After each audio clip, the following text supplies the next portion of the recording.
Oh, right. Cake floss. Action. All right. I just really wanted to make this this video today because I seem to right there. I can see that now. All right. We'll just wait for a minute. I'm going to make this video because I seem to see things differently to what other people see them. And today I've had another mad floss moment where I'm seeing something differently once again. And what I'm going to talk about today is what I'm seeing.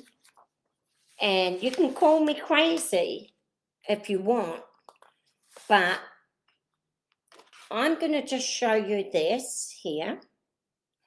And so this is the North Island of New Zealand, all right?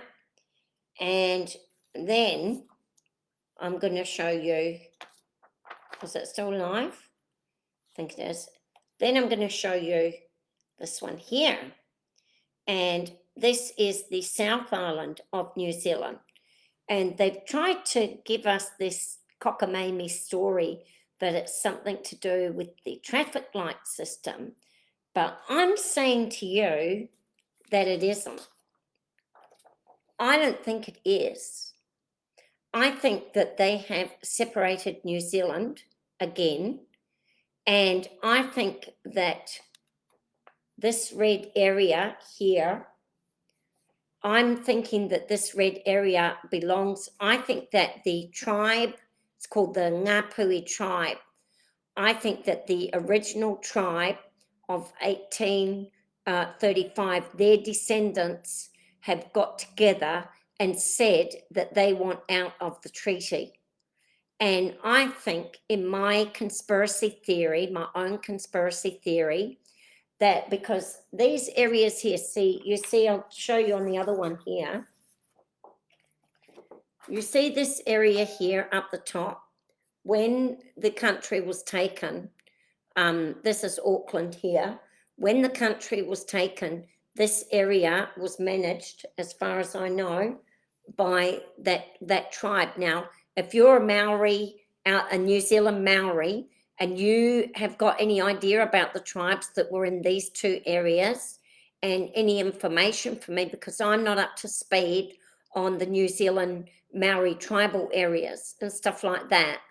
So, but what I do know, that I know that all this area was claimed by Hobson. And I know that around here, this area here was a port, and I think it was around where the Declaration of Independence was signed. Now, they've changed all the names of our country, so it's hard to understand. But here's what I'm thinking. New Zealand, now Australia as well. There are different areas of discovery and different areas that have got different laws. We didn't know that, but New Zealand was actually divided into three parts: the northern, the southern, and then also the Chatham Island area. So it was the three parts. I just making this video on the fly, so I haven't got all of my notes here, so it's not going to be a great informative video like my usually, but I just wanted to get this out. What I've noticed about Australia, right, these are the things that we have in common, New Zealand and Australia, is that all of our constitutions were removed in 1986. That we do know. Secondly, we also know that in the year around about, don't quote me on dates because I'm just kind of on the fly here, but the 1297 Magna Carta was introduced back into Australian legislation in the year 1999, and into Southern Australia, and the introduction of the Magna Carta into New Zealand was introduced back in 1999 also. And let me just tell you a little bit about this Magna Carta. Go and read it. Everybody will focus you. They'll say, go and look at section 61. Go and look at section 29. But no, you don't want to do that. You want to go and look at the preamble. And the preamble says that the Pope and the barons and the kings will govern over us, the people, forever. And that was why there was the Glorious Revolution for 400 years. Now, so we've got then the Glorious Revolution, we had the 1688 Bill of Rights, which said that it put restrictions on the popes and the kings and the queens. It was this battle. So now we've got two opposing documents in both of our parliaments in Australia, Southern Australia, and in New Zealand, right? Now, in New Zealand, we've got the Declaration of Independence, which is called the Whaki Pūtanga, and that was brought about by the Catholic and the Jehovah missionaries, Jewish missionaries, Catholic missionaries that had taken over almost the whole of they tried to take over Port Phillip, it used to be called, and now it's called Victoria. They tried to take over there, but they were stopped. So they set up this Declaration of Independence, and when they made that, New Zealand became an independent country, and they proceeded to all the church people proceeded to buy up almost the entire country. Well, when the Queen came, New Zealand was a little bit special than Australia, because when the Queen came, now what happened? The tribes that signed the Declaration of Independence signed the treaty. The South Island had very few natives in it. So Britain claimed the South Island, which is here. Britain claimed the South Island by discovery, all right? But parts of the North Island were claimed, I think, by conquest, and parts, they didn't claim it by discovery, they claimed it by their right of preemption, that the chiefs agreed that Her Majesty would govern. What I think has happened is the tribes in the North Island have reneged on the deal. In my conspiracy theory, they've reneged on the deal, and they have decided to go it alone without the Majesty. And that's why they're saying, now, if you go it alone without the Majesty, because you have freedom of choice, they don't have to, the treaty is not a forever document, then that means that they have an absolute king. That tribe there is ruled by an absolute king with no constitutions and no restrictions. And this is why the New World Order want this to happen, because they can't function under a restricted queen or a restricted government or a restricted religion, which we have under the 1688. So what they're saying is, so they've brought in this Human's rights, and we all know now that Human is Islamic and Jewish and maybe even Catholic rights, because those three religions can't stand under the Majesty's 1688 Bill of Rights. They're not able to, because it's for Protestants. So what in my conspiracy theory, they've decided to bring in two sets of rights. You've got your 1688 rights and you've got your Human's rights. And they're two totally opposing documents. And then if our Northern Ireland is separated from our Southern Island, because if you look at the, have I got it here? I haven't got it here. If you look at the 1688 Bill of Rights, It's the King and Queen of Orange. And that's why they're calling the South Island Orange, because we come under the Orange rights. And the North Island is red, because under their absolute rule by the Pope and their absolute king, that comes under red. So when they're talking about these, it's in my bag. When they're talking about this orange, so green, what does green mean? Green means that everybody is in a similar area and we all agree on similar things. And then orange means that they have to follow our 1688 rights under the Majesty that have got restrictions and protects us. And then they're going to follow the Herman's rights under the absolute king. Because Islamic rights come under like almost an absolute king. And the Zionist rights come under almost an absolute king. And the Magna Carta is written specifically for absolute kings and absolute religious leaders. So I'm thinking that New Zealand has already been divided. And do you remember that I did my video about the flag? And this flag, because they've been flying an 8-point flag with black fimbriate, which belongs to the red missionaries, is who it belonged to. So if they've gone back to the Declaration of Independence and thrown the treaty out and made an agreement with the United Nations to govern through their group, right? So that's why they're flying that 8-point flag. But here's the funny story.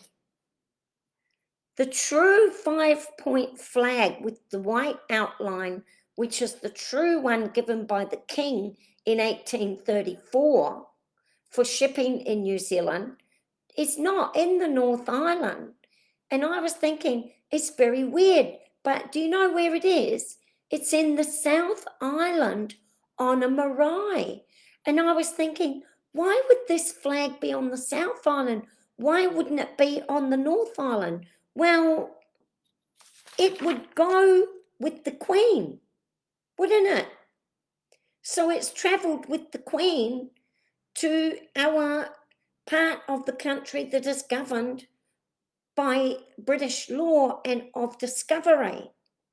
So that's why, in my conspiracy theory, the flag is in the South Island and the North Island is refusing to fly it. That's what I'm thinking. And then you might ask me, well, why? I'm very worried, because why do they need to tag on to? Why do they need to tag? They're tagging all the Herman's rights through Chris Farfoy's bill, as you know, and every single act, especially the New Zealand 1990 Bill of Wrongs, we call it the UN law. Why do they need to tag on to the Majesty's law? Well, because they're not voted. It's their law is ruled by absolute kings and absolute religious leaders. So the only way that they can function, short of, because North Korea can't function, the way that they've figured out to function is that they piggyback on to our laws. They piggyback on to our democratic laws so that they can function within their dictator laws. So this is what I think is going on in my conspiracy theory. So what I'm going to say to you, New Zealand, is when people like Billy Te Taka was just talking about the whakaputanga, there are two whakaputengas. One whakaputanga belongs to the collective chiefs that are elected, and one whakaputanga has been changed into the absolute king. So you have to ask them, which one are you talking about? Are you talking about the 1835 one that was signed by Busby, or are you talking about the 1975 one that was written by Manuka Hanari? And there are two treaties. One treaty is the 1840, which is to do with the Orange people. We're going to be called the Orange because we're under the Prince and Princess of Orange rights.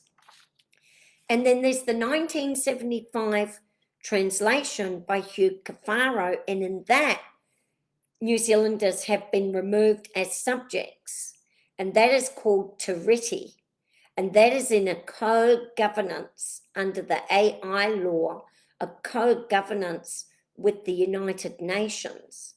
So we need to be savvy, and so there are two declarations of independence. One belongs to this, and one belongs to the 8-pointer flag that I don't have. Do I have it?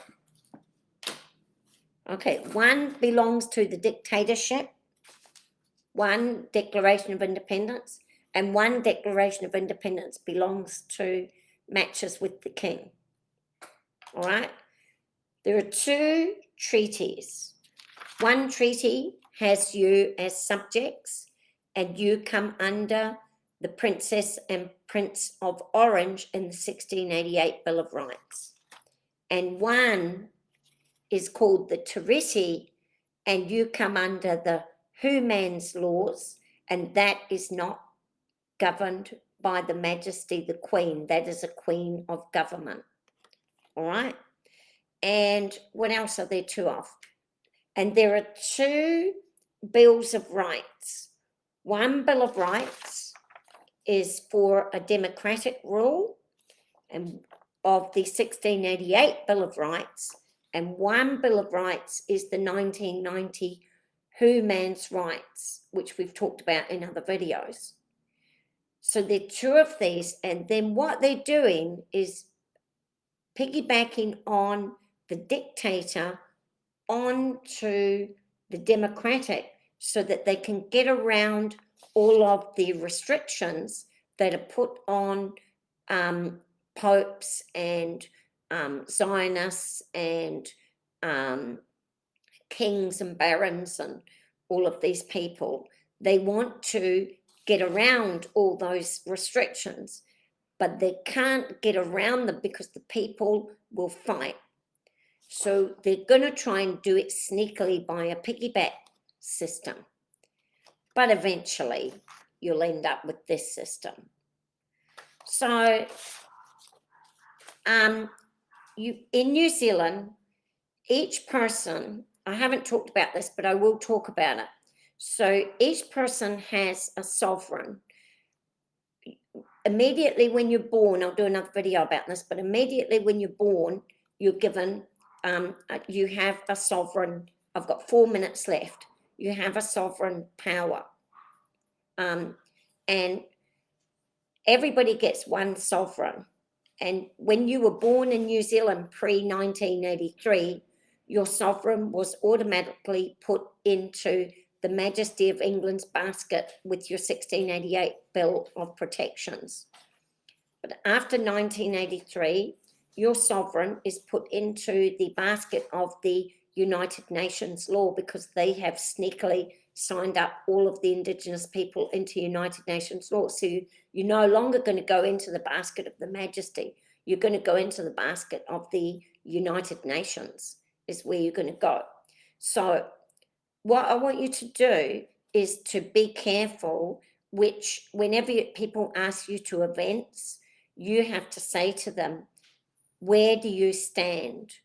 Do you stand under the Humans Rights under the human rights of 1990, or do you stand under the people's rights of the 1688 Bill of Rights? And make sure that people are very clear to you about where they stand. And if they're not standing under that, well, you can choose. See, this is the time that you get to choose where you're going to stand. You're either going to stand under the Majesty, or you're going to stand under the United Nations. You can choose. New Zealand and Australia. You've got to choose which one, because they have decided that each country's people should be allowed to have that choice. That's what they've decided. And they've come up with this cockamamie scheme that somehow they're going to be able to run two in one. It ain't going to work. It ain't going to work. These dictators are going to overpower the democratic people, as all dictators do and will. Now, look what happened in Israel when they scooped up a whole pile of Jewish people, Zionist people, and dumped them in Israel. And this is what they did. And look at the mess that's there. And I've got a feeling that the United Nations has decided to scoop them up again and dump them in New Zealand. And we're in a lot of trouble. So be careful. We're starting groups now, which I'm going to do another video. This is the end of the video. But that's my take on the traffic light system and why they're allocating the South Island to be the Prince and Princess of Orange and the North Island to be the red papal, absolute king, papal rule, with the Mormons up there as well, the Mormons too, because they're all Mormons. The Mormons and the Catholics, in my opinion, have joined together. So that's the end of my video, just some food for thought for everyone. I'll see you later.